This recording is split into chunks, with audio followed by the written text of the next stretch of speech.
Hey, everybody. Happy Tuesday. Welcome into the building. Listen, the Democratic convention is on this week, okay? All the way up to Thursday. So shout out to y'all that's watching. I'm watching a little replay and some of the clips, and I'm getting the highlights from it all. But you know, whether we all here or just me, the train still has to pull out the building, okay? 8 p.m. Eastern Standard Time, Monday through Friday. And sometimes the train pulls out late, but listen, the train got to pull out the building because we got stuff to talk about. So it's Trending Topics Tuesday. I'm glad you're here. If you are here, please do me a favor. Hit the like button, okay? That's your ticket on this train ride. So it's Trending Topics Tuesday, and it's called No Justice, No Peace. No justice, no peace. So Brandi Glanville is suing Andy Cohen. She's suing Bravo. She's claiming toxic work environment. And, you know, a lot of stuff that similar Bravo levities that have let the Bravo universe have complained about. Nene Leakes kind of kicked it off, but she was not the only one. There was plenty of others who also kind of said, listen, this is what goes on over there at Bravo. Okay, so they had their complaints. So long story short, I'll say this. She said there was a video that kind of tipped the scale with her and Andy. She said there was a video where Andy Cohen sent her, and it was very inappropriate. She said Andy was drunk. He made some, I guess you might as well call it what word can I use to explain this? He made some inappropriate comments that a boss should not make towards their employee, right? So now the video was released, and you can see snippets of it, so to speak. And he does look like drunk in the video, okay? Eyes look a little blurry, allegedly. And I read the transcripts on what he actually said. Now, listen, here's the thing. It's a fine line when you are the boss.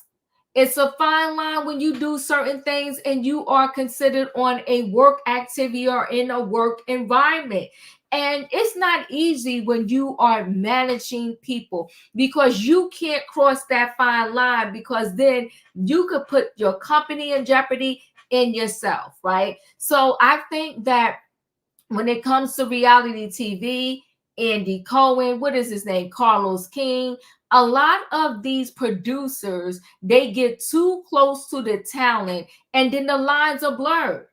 And then so when you go to reprimand the talent, or you go to say something to the talent, they're like, okay, but are you my friend? Are you my boss? What is going on? So when Andy sent that video to Brandi, did it cross the line?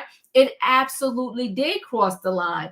But it appears like all of them engaged collectively in crossing the line between employee, employer, and all kinds of stuff like that. But the onus does land on Andy Cohen. Andy should never have gotten that close to his talent.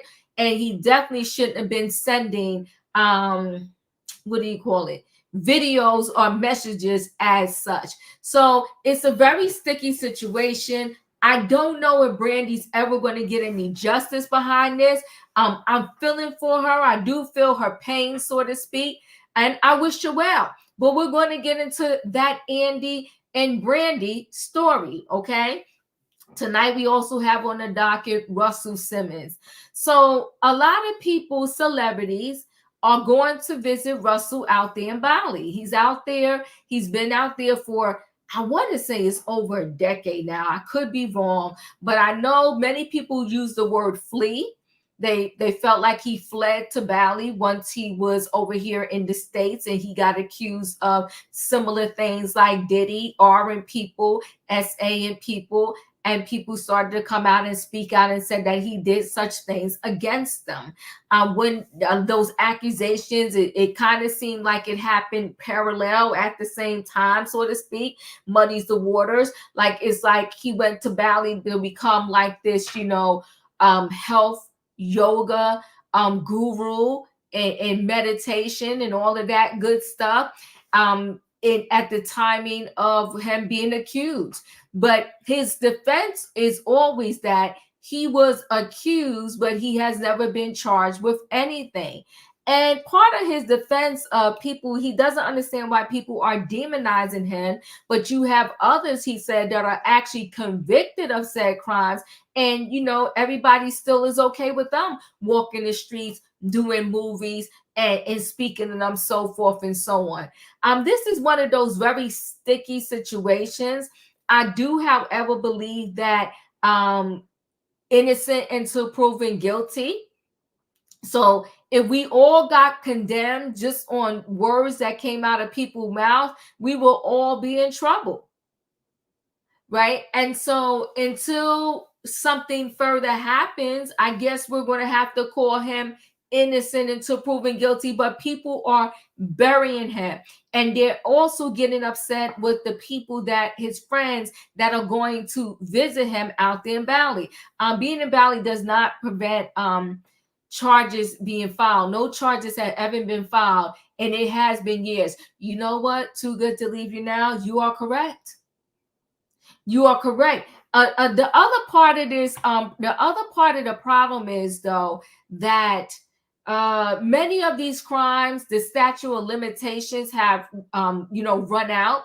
And therefore, that's why these individuals have decided to just do civil lawsuits. But again, I don't see where any civil lawsuit that the accuser has won a civil lawsuit against him. It's a very sticky situation. But I will say this. I do agree with him. I don't think his friends should be attacked that are coming to visit him, right? So we're going to talk about that particular situation. Now, I don't know if y'all know about this Chrystul Kizer. I do remember hearing this story because I think it happened in 2018. I do remember hearing about this story back then, but it's one of those situations where out of sight, out of mind, so to speak. You kind of like forget about it, and then you're reminded. So to give you a briefing of this young lady, she is now 24, but at the age of 16, she said, I don't know what was going on in her family life, but she said she needed money to help, feed her brothers and her sisters. So she did go on some type of site to sell herself. Okay. When she did that, she met this older man. This older man ended up taking advantage of her.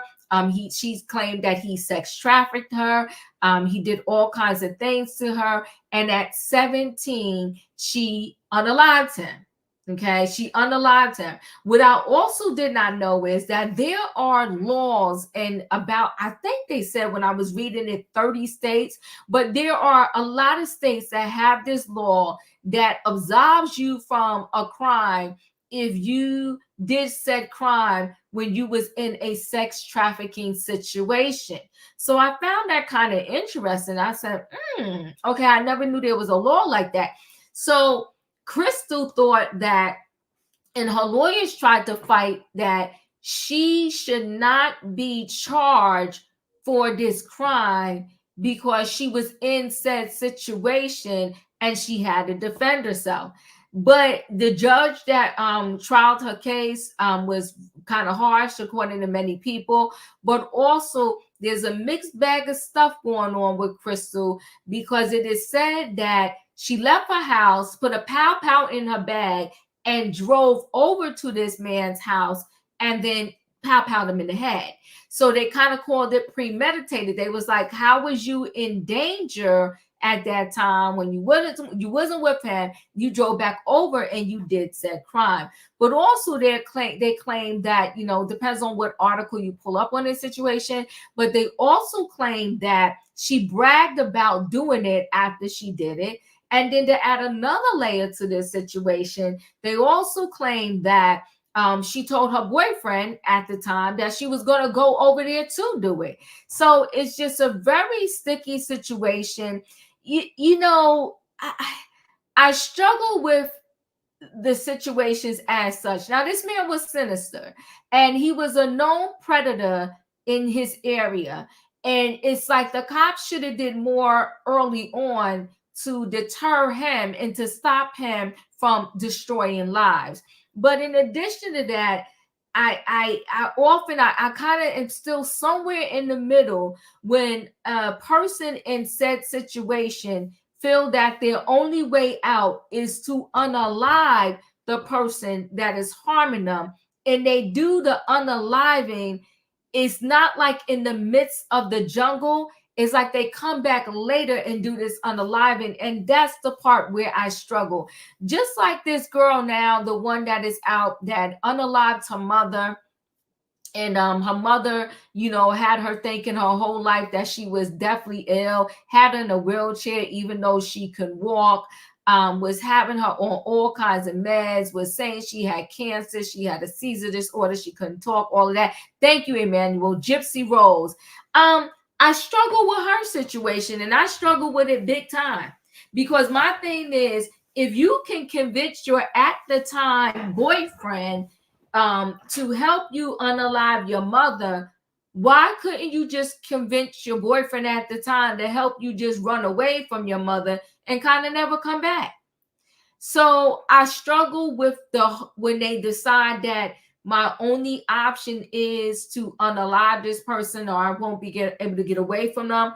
It's a struggle for me. But we're going to look into this Chrystul Kizer story, and we're going to think about it, okay? So it's just like, it's a little bit crazy, but tonight's title is No Justice, No Peace, right? And again, I'll flip back to Russell Simmons for 1.2 seconds, and I'll connect it and throw Diddy in the bunch there. What I also find interesting is, I think there is no way on the face of this earth, and this is just me, I could be wrong, but I think it is no way on the face of this earth that you can have a friend that has a temper, allegedly, likes to put his hands on females, allegedly, allegedly is spiking drinks at his party and taking advantage of people, and you just have no clue that this friend is doing said things. I struggle with that. Like, you have this friend that does that, and you've been friends with this person for years or decades. You've been attending their events, and you've never seen any of this. And then when he gets accused, all of a sudden you are so shocked, you're backing away, and you got nothing to say or do with said person. It's confusing to me. So I bring that up to say this, that, all of these people now, they're backing away from Diddy, right? And I get it. He's in hot water. But what I don't get is that, are you really trying to tell me that you had no clue about this at all? It kills me when people want to do one thing when the public is seeing it, and they want to do another thing when the public can't see it. To me, you are who you are. You are the company you keep. Y'all been hanging with Diddy for decades. Y'all are part of the problem too. And it goes back into, we might as well roll into this Matthew Perry situation. That darn personal assistant, you are the problem. For a lot of these celebrities, their problem starts with their inner circle, who is leeches and are just around them for the money and the fame. And as soon as their money and fame is gone, so are the leeches. It's terrible. It's disgusting. But we're going to get in and we're going to talk about it. Listen, guys, it's that time. I need a what in the chat. I need a choo-choo. Hold aboard, everybody. It is Tuesday night trending topics, and the title is called No Justice, No Peace. I appreciate you, Tay Tay. Don't forget, people, hit the like button. Andy Cohen versus Brandi Glanville is on the docket. If you ever manage people in your life or you are in some managerial role, you got to be very careful not to cross that very, and when I tell you the line is thin, that very thin line, because at the end of the day, I promise you they will turn on you and you will be the one in trouble. We got Russell Simmons. He's in Bali. He said his life work now. His life work now is just to heal people, chill, mind his business, and be zen. We're going to get into it. And then we have this Chrystul Kizer. Let me just go ahead and bring the people on in the building. Hey, Katrina. Hey, Diva. Hey, Chat. Choo, choo, choo. Choo, choo, choo. Hey, Tay Tay. Choo, choo, choo. Choo, choo, choo. So our train is light tonight because everybody's watching the convention. But if you want, click on that link to maybe tonight will be your night to join us and join the conversation. But if you want to just hang out in the chat, that is cool too. So I think I'm going to go ahead and start with this Russell Simmons story. Again, this is one of those things where I'm waving on the fence. I understand what he's saying, but I also understand the severity of what he is being accused of. But I will say this, like somebody said in the chat, it's been years now. It's been years, and we haven't heard anything. And if they want to get him, they could. But let's go ahead and listen. First, we're going to hear Russell Simmons in his own words telling y'all, chill, people, chill. Technology? Are you lost? I'm your friend, Black people, and I've been my whole life a supporter of all the initiatives that lift you up. Black people, did you forget that I got 10,000 Black men out of jail? And that I changed the factory farming industry forever? And that I registered more of you to vote than probably anybody you know? And I worked for Black Lives Matter and every movement that's helped our people, all the women's rights and even gay rights movements that I did so much work for. To let them demonize me in such a way that my friends cannot visit me without you attacking them, but yet you stand next to Donald Trump. Knock it off. I'll be in New York next week. This idea that I'm hiding is stupid. I call a paparazzi of myself every time I'm there. I have an office on Wilshire Boulevard. I'm there all the time. I work out in New York sometimes, but I live here. I live here to heal people. And this is my life's work. My last chapter is to heal people and to give them spiritual, physical, and mental rejuvenation. But just attacking people who visit me. You have no idea who all have been here, but what you did to a few of the people who visit me. What, are you under some kind of technology?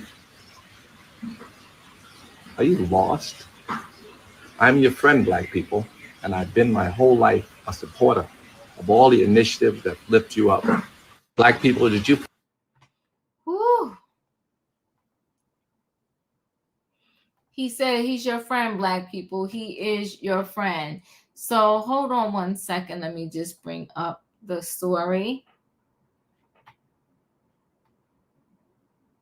So Russell Simmons doesn't want fans attacking celebrity friends who visit him in Bali. I've never been charged, she said. Which, okay, we got to give it to him. He hasn't been charged with anything. Russell Simmons said he wants fans to stop attacking his celebrity friends who visit him in Bali after he fled the U.S. in the midst of R&S misconduct accusations. Black people, did you forget that I got 10,000 Black men out of jail? I never knew that. Okay, what 10,000 Black men he got out of jail? And that I register more of you to vote than probably anybody you know. Okay, the music executive said on Instagram Live, according to a video posted by Live Bites on Tuesday. And I work for Black Lives Matter and every movement that helped our people, all the women's rights and even gay movements that I did so much work for. That's him when Usher visited him and the people lost their mind on Usher, okay, when he went to visit Russell Simmons back in March. So Russell Simmons picture above with Usher in March wants people to stop attacking his celebrity friends who visit him in Bali. That is him being Zen. And he's saying that we demonizing him and he doesn't understand why. So Simmons 66 continue to let them demonize me in such a way that my friends cannot visit me without you attacking them. But yet you stand next to Donald Trump.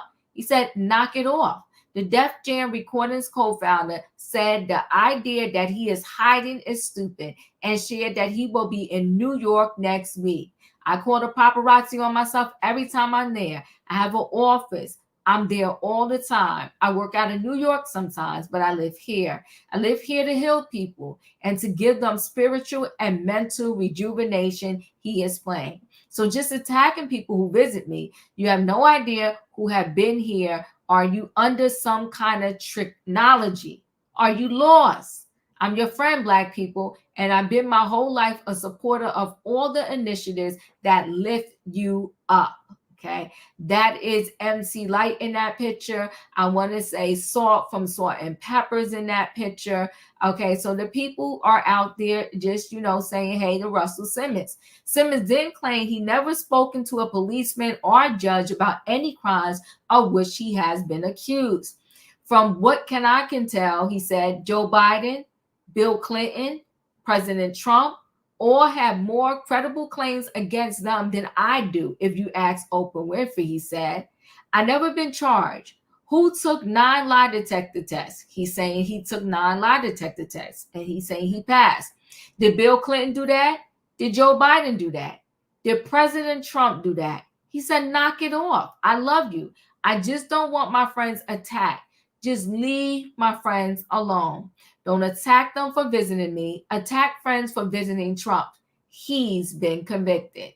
And that's him and Taraji P. Henson when she went out there to just say hi to Russell Simmons. Okay. Again, that's him and Usher. He's happy, to have a familiar face, I guess, show up and support him. Several stars have faced backlash for visiting Simmons in Bali, including Usher, MC Light, Taraji P. Henson, and Lisa Ray McCoy. The hip-hop mogul left America to live in Bali in 2017. I didn't realize he was there from 2017. After being accused of R and S misconduct by multiple women, he was also the subject of On the Record, a 2020 documentary centered on the allegations of sexual abuse and harassment against him.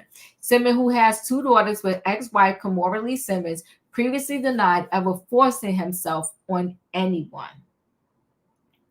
In February, a former music producer sued Russell for allegedly R-ing her in the 90s. The woman, who was identified as Jane Doe in court documents, alleged in her lawsuit that the data two had pinned her down on his bed and R-ed her when she visited his Manhattan apartment to get his approval for a rough cut of a video. Russell did not publicly respond to Jane Doe's claims, and his rep did not return page 6 requests for a comment. So this is it's a loaded situation. Katrina, what are your thoughts? Hey y'all, it's a lot of levels with this. Because we know that he liked them young. From Cynthia Bailey to Kimora Simmons, and he loved the models. He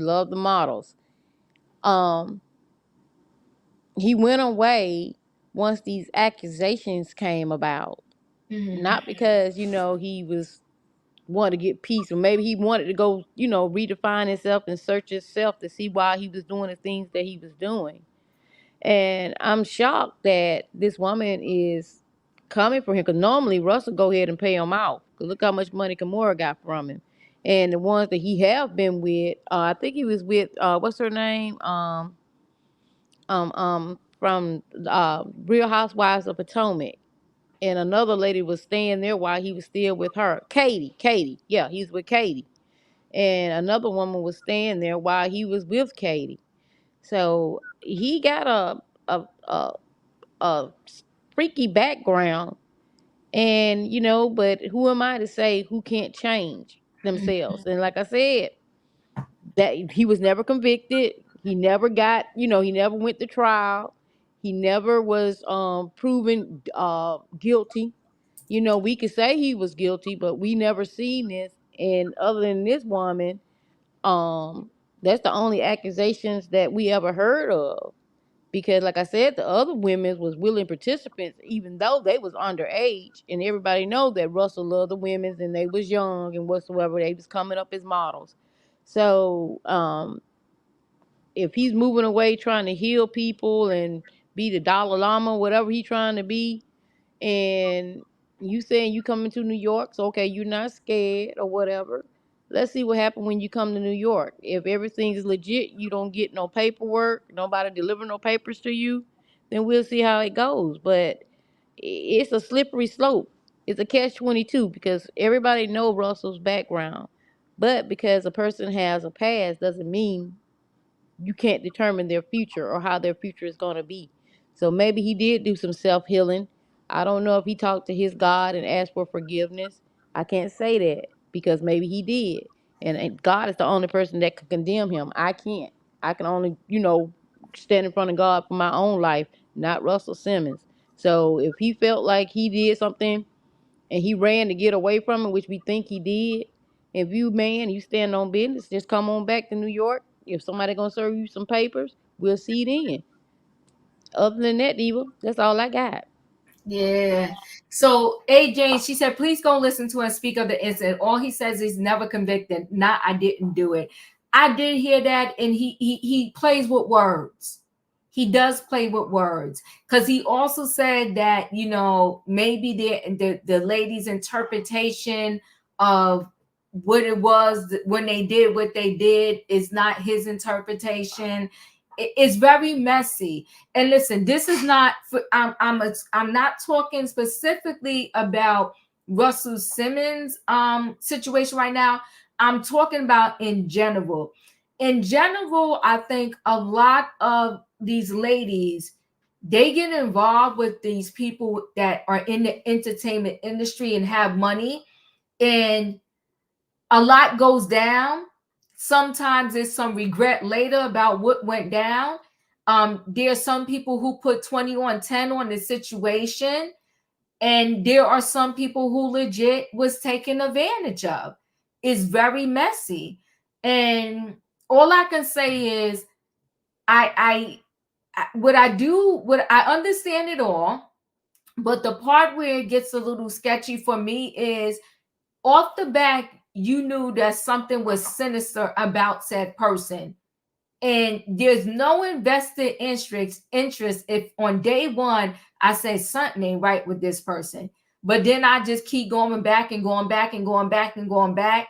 It's crazy to me. So Raheem is saying he's an example of the road to hell is paid in good intentions. Face the consequences of your actions and be an adult. So he's telling Russell Simmons to be an adult.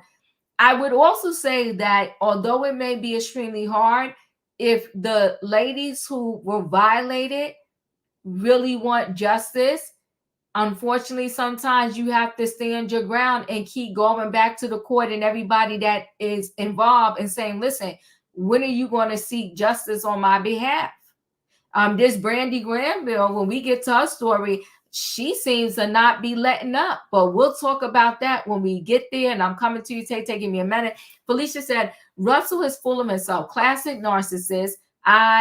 Me. Charges have not been filed yet, and we still have four more months in 2024. It's given he knows something is about to happen. We'll see. The streets is messy right now. And it seems like people's past is definitely coming back to haunt them. Tay, what are your thoughts on this situation? And wait, Tay, before I come to you, give me 1 second. I will say this, Katrina. He liked them young, but it was like Kimora Lee, she was forewarned about him, and she still wanted to tread down that road. Yeah, they did. They knew exactly what they getting into because he look at the money that he had. Mm-hmm. You know what I'm saying? So that's what I was saying. They jumped into this fire willingly. They Right. jumped into this fire. Everybody knew what Russell and everybody was doing because, like you said, he likes them young. And like I was telling you about the thing with Katie Ross, he was going with her and he brought another woman in the house while she was in the house. Like I said, he got a crazy background, and by him over there paying like he the Dalai Lama over there, and I'm not saying that he's not doing, I'm not saying he's not self healing. Maybe he needed to go away so he can self heal or stop running from them charges. Come on, okay, if you ain't got no charges, you ain't worried about nothing. We'll see when you get to New York. If you don't get slapped with nothing, we'll see. But who to say? When he said he's coming there, he's gonna let people know. But okay, Russell, we'll see when you get here. We want to see you come here because I haven't seen you back in the States since you left. You say you've been back to New York. Then nobody say you was back in New York. Everybody know when everybody comes in town. If they knew Russell was in New York, there's no way it wouldn't have been in the blogs or nowhere that Russell Simmons was in New York. I don't think he been back into the States since he went over to Bali. But we'll see how it goes when he claims he coming to New York then. That's all, Diva. Yeah. Ooh, child. Tay, you're up. We'll see if he coming or not. Because I want to see if he gonna keep his word. If he gonna come to New York. If not, he can stay where he at right there. And let's see how long he gonna stay in New York. Shall we get like 1 month, 1.5 months? Same thing with all the months. Is he gonna stay there all day for all the months right there? We'll see. And my question is, why you run, Simmons? Why you run? Oh, because after all the allegations came out, you left American, so you can hide your high tail and then go to the little island somewhere over there. I say you better face your conversation and be a man. Put your big man draws on. That's all, Diva.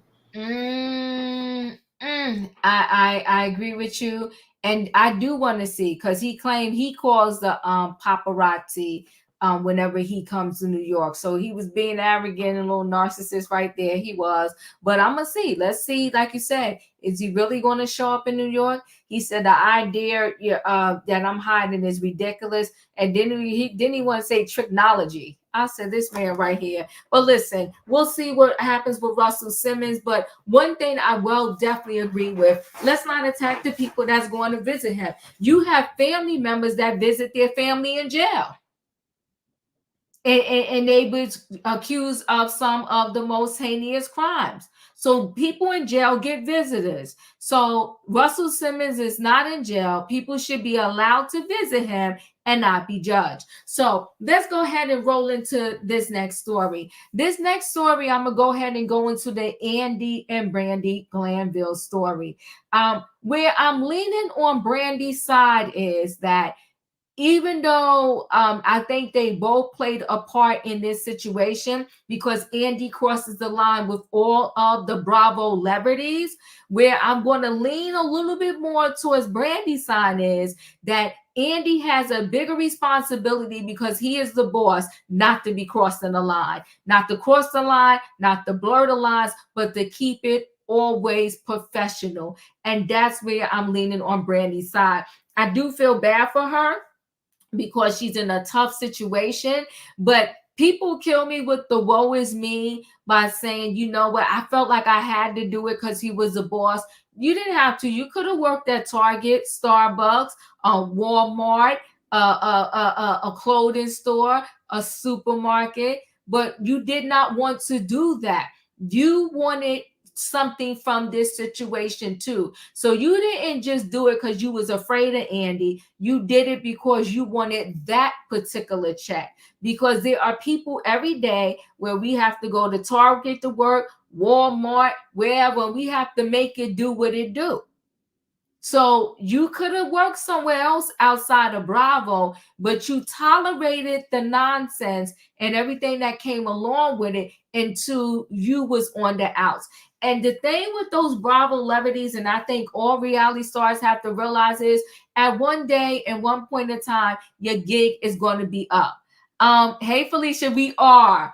I went away this past weekend. Sorry, y'all, we get off topic. I went away this past weekend, so that's why me and Roya is delayed. So we're probably going to do the episode that happened last Friday on Friday, and then the new Friday episode on Saturday. And I got to tell you, if y'all are not watching the Braxtons, it is worth the watch. They are giving us a show, authentic and real, if you ask me. And we will be recapping it between on my channel. I'm recapping it with Roy Air, right? So I'm recapping it with Roy Air. So one week we do my channel, the next week we do his channel, but we stream it on both our channels at the same time. So to get back to this Brandi, let me go ahead and share screen. Let me see. Is this where I want? Oh no, that's not what I want. I think it's here. I think it is here. So caught on camera, blurry-eyed Andy Cohen slurs his words as he demands Brandi Glanville watch him have relations in a video she calls disgusting. Let me play this. Let's see if we can. If you're shopping, I'll wait till it. They gotta pass this ad. I did have it queued up, but sometimes it backs up. So Brandi talked about this video when she first went to sue him, and I guess now people are seeing pieces of the video come out. But Andy crosses the line on Watch What Happens Live with Andy. So it's just, I don't know. Like I said, the lines are very blurred. Okay, wait. We have something to tell you. We have something to tell you. We're tonight. And we're going to talk about you the whole time. So it's like a threesome. So it's kind of like a threesome. We're a throuple. Actually, if you're around in like 90 minutes or 2 hours, do you want to watch us on FaceTime? Can you get here? Would you be cool with that? Yeah, FaceTime. Yeah. Yeah, okay. Wi-Fi, strong Wi-Fi. Yeah, strong Wi-Fi. Who's Wi-Fi strong? Love you, Brandi. Love you. Bye. This is my boss. He's my employer. And this isn't the first explicit text message or email he sent me, but it's the worst one. I was in a work environment. I was doing press for the Bravo Girls Trip show. I had a hairstylist like doing my hair when I opened the text, and I was like trying to shut it. I was like, after I heard what it was, that like I was so mortified and embarrassed, and like, does this guy think I my boss to get a job? Like, because that's what it sounded like he's gonna think about me having sex, or he's having sex with someone else. Like, I just felt like dirty at that point. I'm like, does this guy think that I like sleep around to get jobs? Like, that's how I felt. And it's just taken a toll. The whole thing has been horrible. Andy likes to prey on, I say prey because the more desperate you are for money and a check, the more he mistreats you and gets you to do and say things that he would never probably say to any other housewives. This has been my job for 13 years. So I treat it like that, a job. But, you know, he's in charge of whether I can put food on the table or not. And people think I'm rich. I am not rich. The other housewives are rich. I literally live check to check.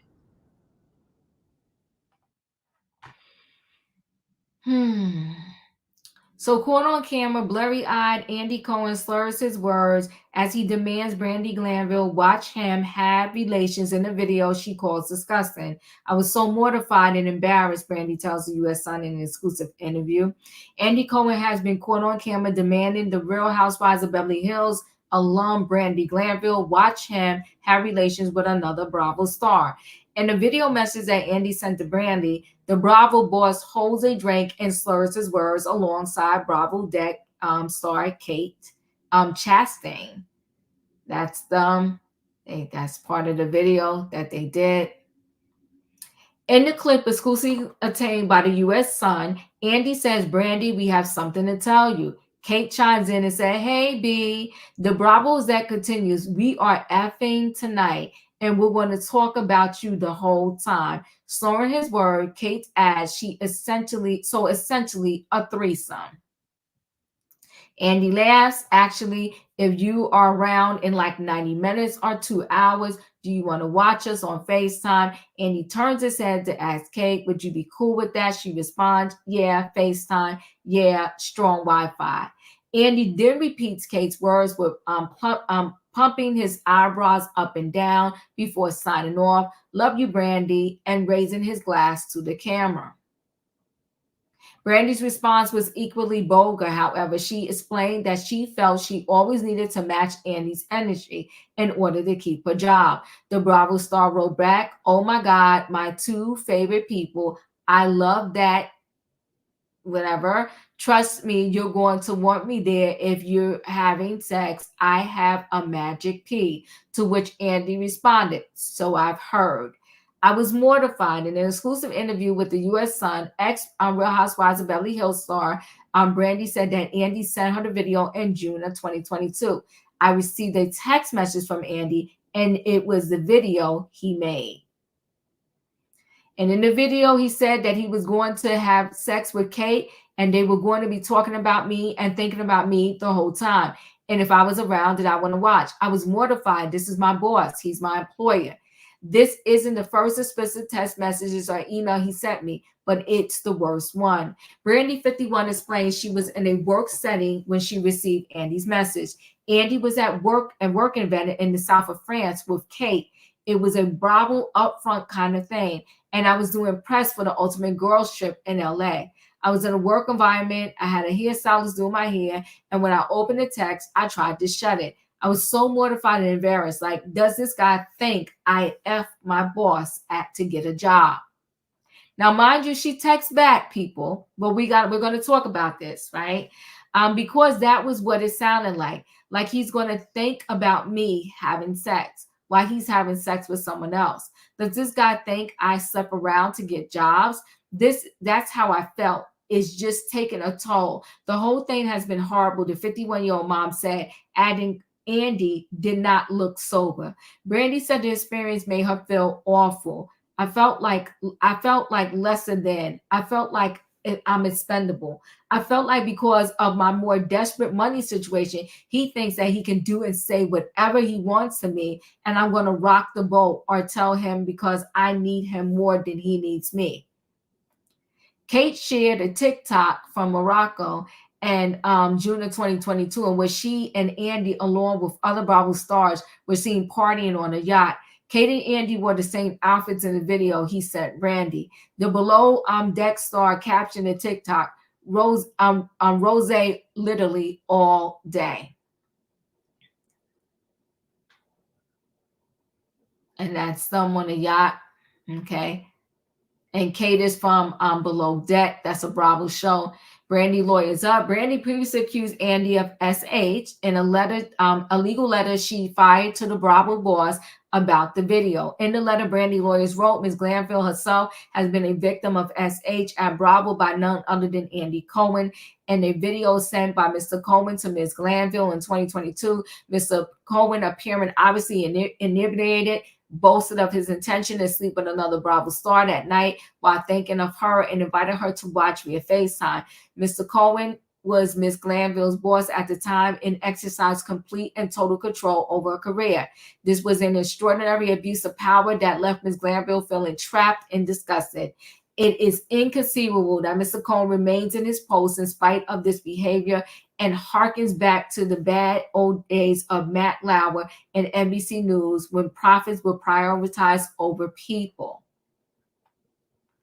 The 56-year-old host took the ex, formerly known as Twitter, to apologize for his behavior. The video shows Kate and I very clearly joking to Brandi, he says, in February 2024.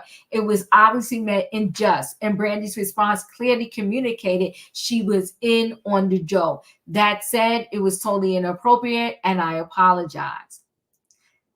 Desperate Housewives. Brandi believes that the Watch What Happens Live host preys on talent in more financially vulnerable situations than their wealthier reality co-stars. He likes to prey on people. I say prey because the more desperate you are for money in a check, the more he mistreats you and gets you to do and say things that would never probably that he would never probably say to other housewives. She explained, "Father, this is my boss.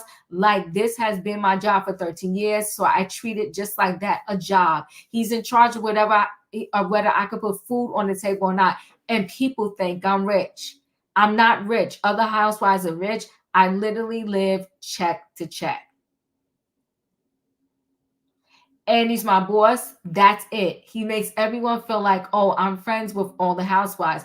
I never hung out with him ever, not once socially. I would go to Watch What Happens Live with Andy and I would go home. We never had a drink. We never had anything, but he creates these illusions of friendships. He'll text you to make you feel like you're special or that he's available to you, but we did not have a friendship, not 1 second. Andy and I are not friends. We never hung out. We never gotten a drink. We don't have mutual friends. I am an employee, and I don't know how he treats other housewives, but I think he treats me like, you know what, compared to them." Actually, Brandi added, Bravo side chick. Brandi said Andy and Bravo's alleged mistreatment of her has made her feel like a Bravo side chick. And it's just like, it's gross. The whole thing is gross. I feel like I'm a Bravo side chick and they can take advantage of me and then be like, "You're canceled now. And we can do whatever we want to you because you're nobody." When you're in it, you almost don't realize it. But when you look back at it, I'm disgusted with myself. I'm disgusted with my boss. I'm disgusted with all of it. It's just disgusting. I should have never allowed him to talk to me the way that way, Brandi added. I mean, I don't know. I don't know if you can see me, but my health is messed up. I'm in therapy to the point that I have been looking back at all of our other texts and being disgusted with myself for entertaining them and not telling him to F off. But I just wasn't in a position where I could, she said, referencing her financial reliance on the reality show gig. You have to play well. He's your boss. You have to act like it's fine. It's a joke. It's great. Like gracing you with this video, like it's a gift. Bravo declined to comment on this story. Whew, it's a lot. It's loaded. I think where she's gonna listen, the onus is definitely on Andy because he is the boss, but it also probably doesn't help that she plays into all of the messages too, as if it was a joke. Katrina, what are your thoughts? Well, everybody knows that everybody knows that Andy liked the ski slopes. And the thing of it with Brandi, you're not innocent. I'm not saying he was wrong on this or not. I'm not saying that he wasn't wrong. But for him to come at you like this, obviously he have played around with you or said something to you so that he felt comfortable saying this to you now. And then the way you responded back, like, okay, whatsoever, like it's all cool. But then you said somebody seen the message. So are you mad because somebody saw the message that he sent you, the text that he sent you, and now you want to be upset? Because it's not making any sense. And you talking about you're not rich, but now you suing Andy. Everybody know Andy get inebriated. When he be doing Watch What Happened Live, all of them be sitting up there drunk. So everybody know Andy like to party. And maybe he overstep his bounds when he's partying with them because he is the boss. You know, you have to set your standards. You have to set a guideline. You have to set the field line on what you can do with your employees and what you can't. But they all party with Andy.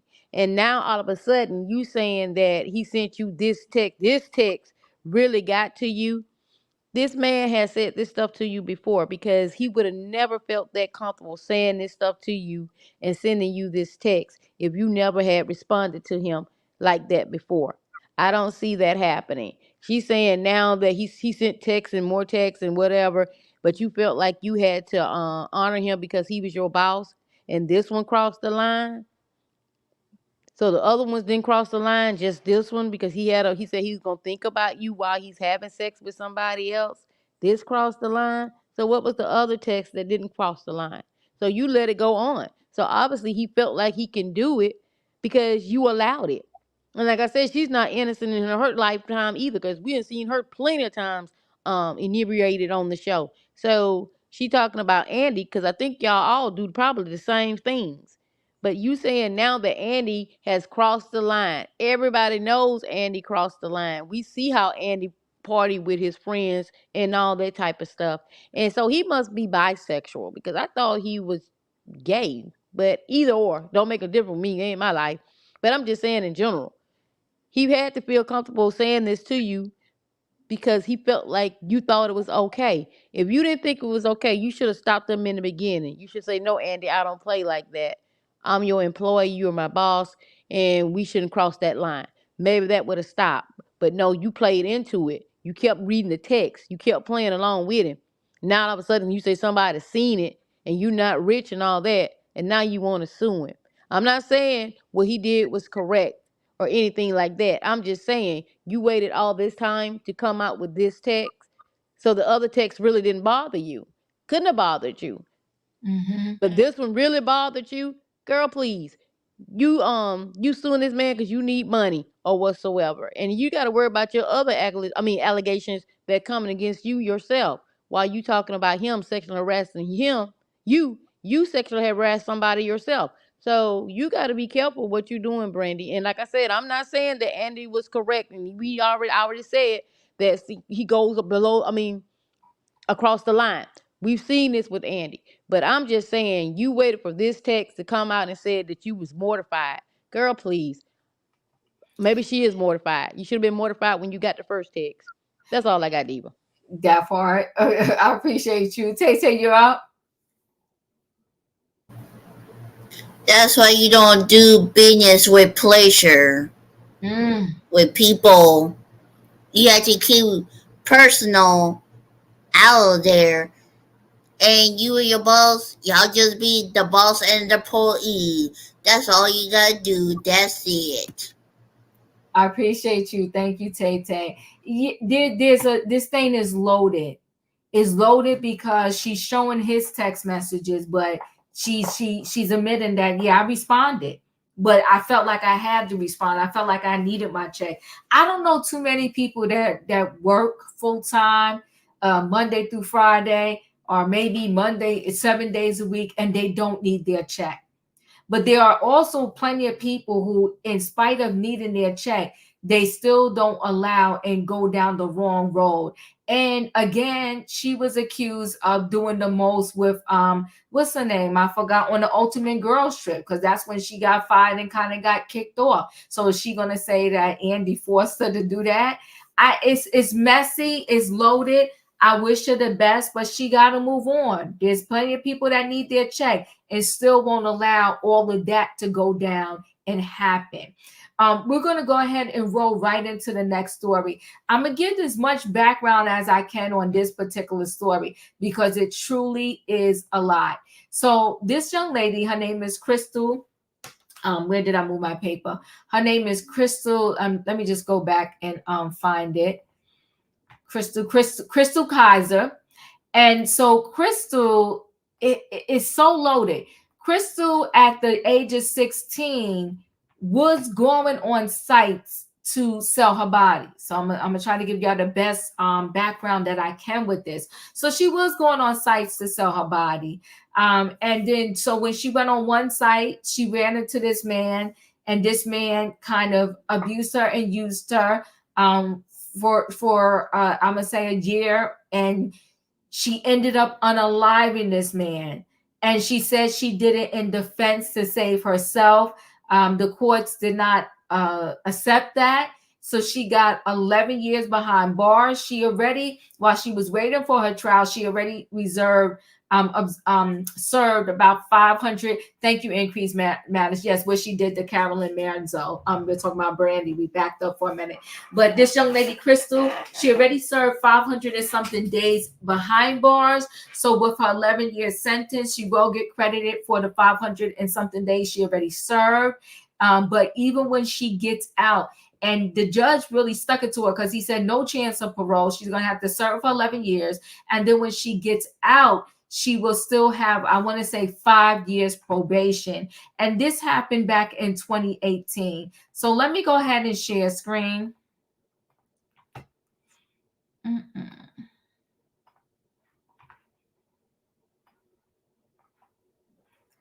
Haven't even had such a baby face when all this happened to her. So sick abuse. Chrystul Kizer sentenced to 11 years in prison for unaliving a man who argued her and sold her for sex when she was 16 years old. She will receive about 2 years off of the sentence for time served. So she already, did 2 years behind bars. So her 11 will be down to, 9? All right, there's still a lot of time.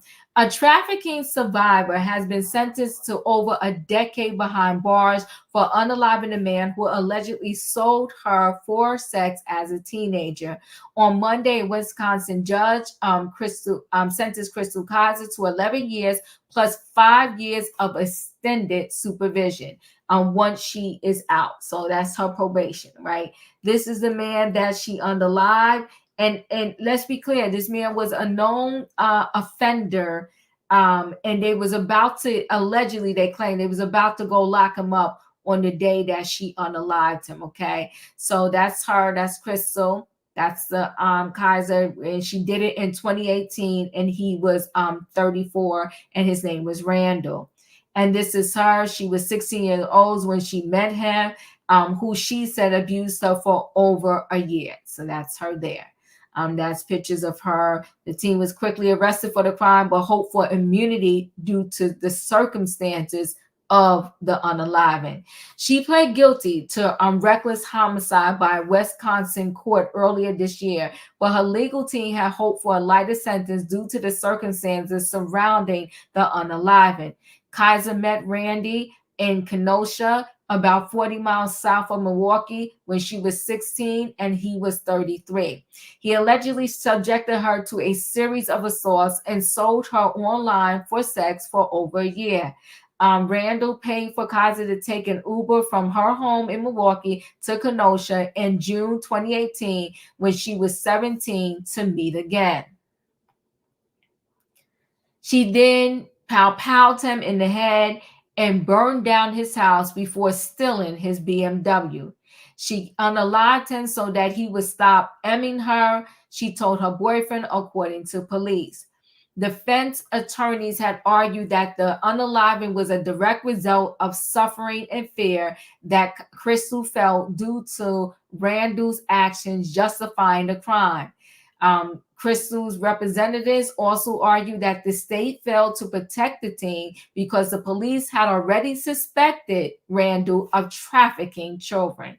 So they kind of knew that he was not on the up and up. Police arrested Randall on suspicion of child A and P in February of 2018, but failed to file charges and instead released him. Prosecutors argued that she could not be eligible for immunity because the crime was premeditated, as evidenced by her taking the unaliving weapon with her from Kenosha. So they saying that she came there to meet him with a weapon, and therefore it had to be premeditated, right? Because if you come in with something like that, you plan on doing something with it. Immunity for trafficking victims. The Wisconsin Supreme Court ruled in 2022 that a new state law protecting trafficking victims of criminal liability for offenses committed as a direct result of being trafficked extends to first-degree intentional homicide, according to the Associated Press. Groups supporting the victims of S crimes argued that Kizer should have the opportunity to prove that her actions were a direct result of violence she experienced, the Chicago Community Board Fund said in a statement. She was tasked with convincing the judge that the unaliving was a direct result of self-defense to be able to use the immunity established by law. But when she pled guilty to a reduced plea of reckless homicide in May, she could no longer claim self-defense or ask for immunity. The maximum sentence for reckless homicide in Wisconsin is 25 years in prison, according to local Fox affiliate. Precedent-setting decision. Legal experts nationwide were awaiting Kizer's sentence to understand how widely Wisconsin law and similar laws in other states could be applied to a victim immunity claim. So Kizer investigation timeline, 2017, Kizer 16, she meets the guy that, violated her, according to her, and he was 33.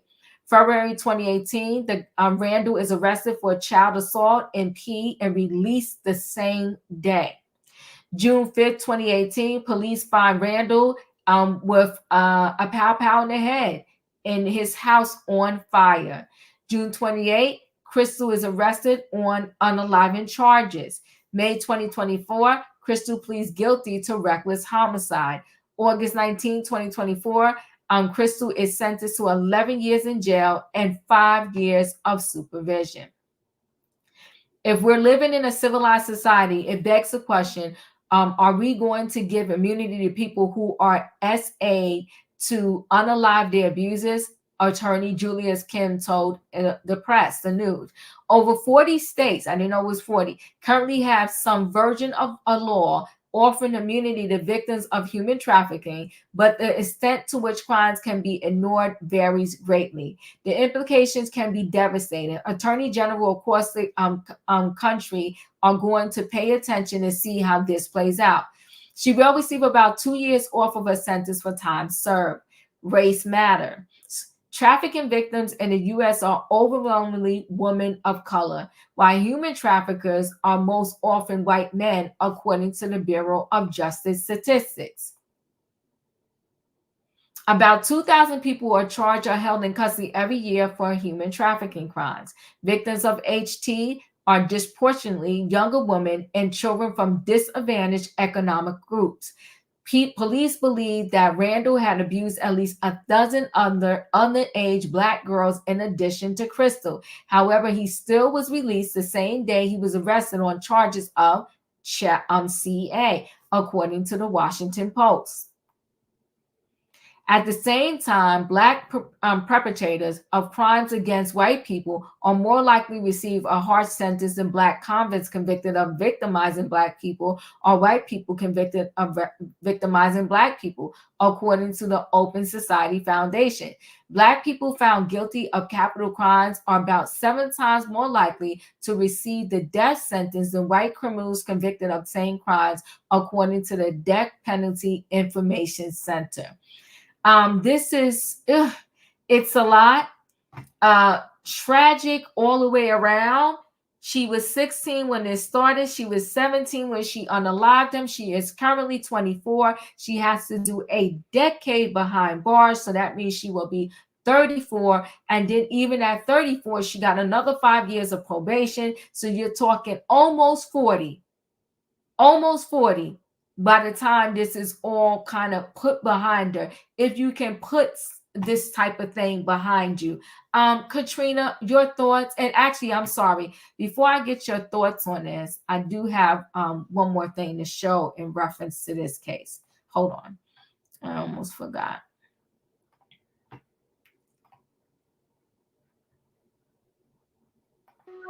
A Milwaukee woman has been sentenced to 11 years in prison for the death of a man she says raped and sex trafficked her as a teenager.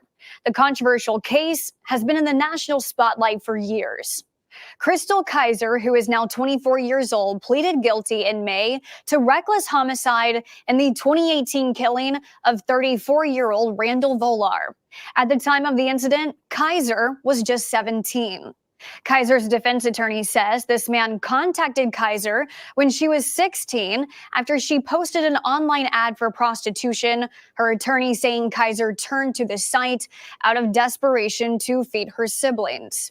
At the time Volar and Kizer had met, Volar was already under investigation for sexual conduct with underage girls as young as 12. Police later discovered evidence of abuse involving multiple victims.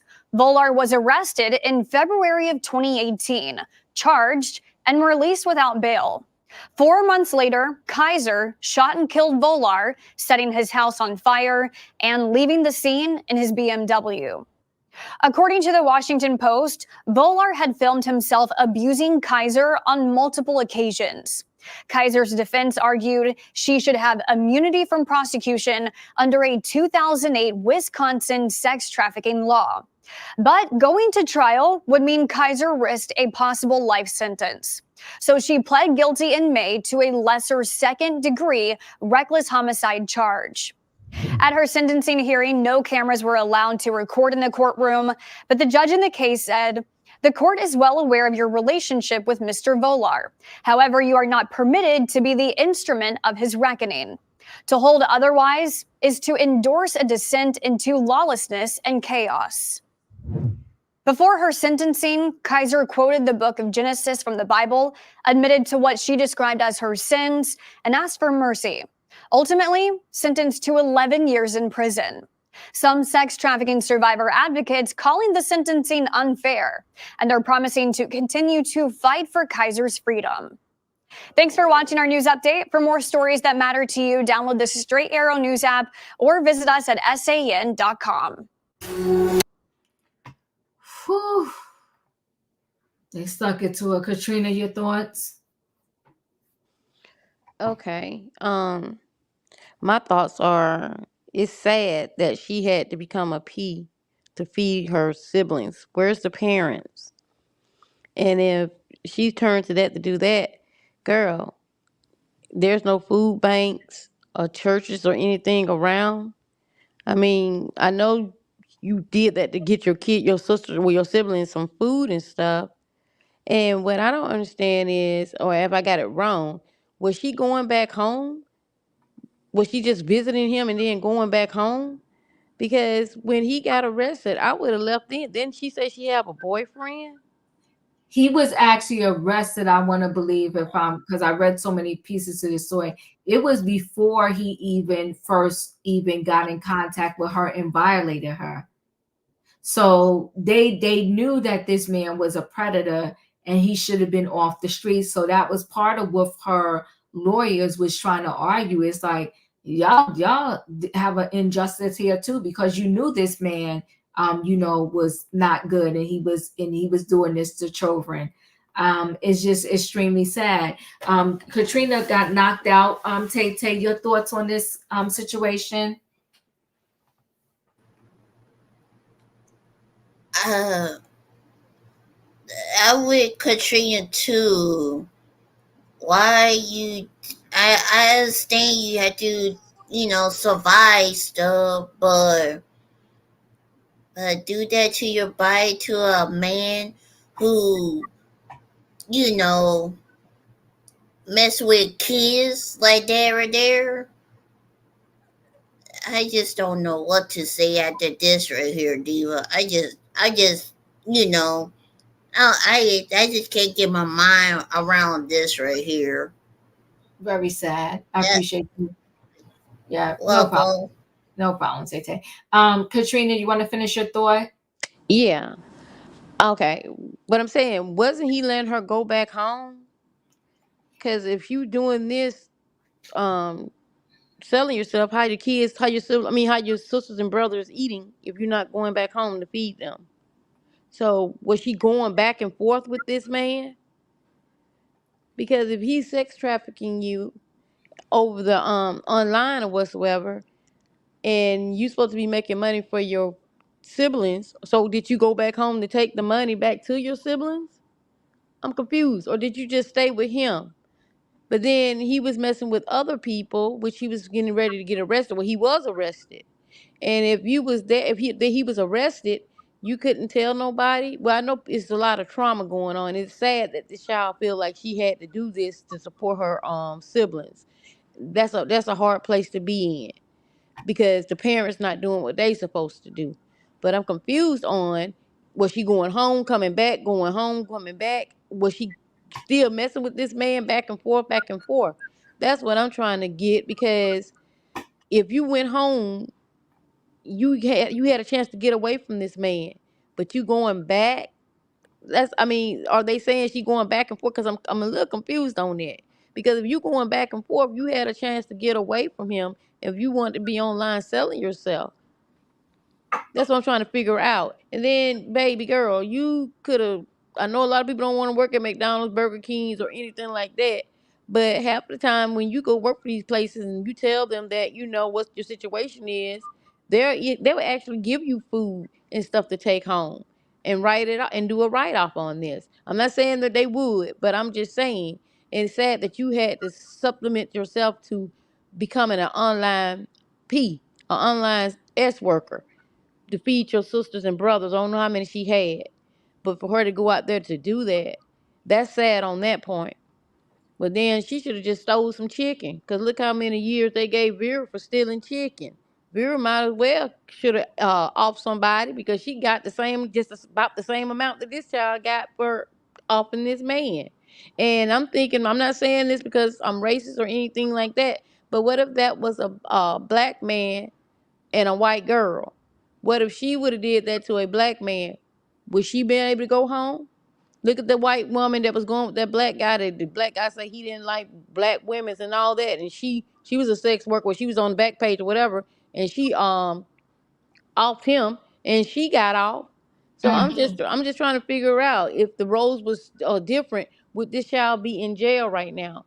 And going through the circumstances that she going through, she already had a hard life that she felt like she had to turn to this to feed her family. Not even her kids, her sisters and brothers that the parents not taking care of. And that's the sad part. But these kids need to know it's more options out there than that. Right. It's plenty of food banks and stuff around. I'm not saying I don't know where she live or whatsoever, but it's plenty of churches that will give you food and stuff. It's plenty of ways to get money other than selling yourself.